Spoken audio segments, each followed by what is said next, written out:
Hello, नमस्कार सर्वांना, good morning. तर आम्ही विकेंड मोडमध्ये जगत होतो, कारण की आज होता शुक्रवार आणि आमचं विकेंड जे आहे ते ऑलरेडी स्टार्ट झालं होतं. आणि तसल्यात आज जेवणाचंही टेन्शन नव्हतं, कारण माझा तरी उपवास होता आणि मिस्टरांनी देखील बोललेलं की माझ्या एकट्यासाठी कुठं स्वयंपाक करतेस, तर मी खिचडीच खाऊन घेईन. तर मी मस्तपैकी सगळं आवरून घेतलं, आंघोळ वगैरे केलं आणि त्यानंतर देवपूजेला सुरुवात केली.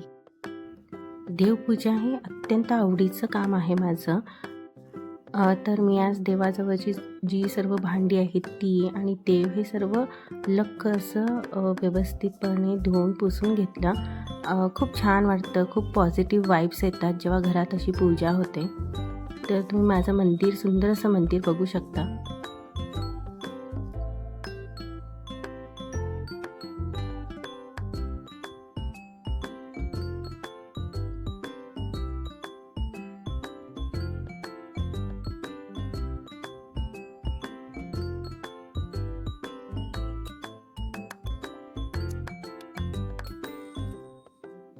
देवपूजा झाली आणि लगेचच मी खिचडी बनवायला घेतलं. त्यानंतर आम्ही दोघांनी खिचडी मस्त असं एन्जॉय केला. चला तर आजच्यासाठी एवढंच. भेटूयात पुन्हा नेक्स्ट व्लॉगमध्ये.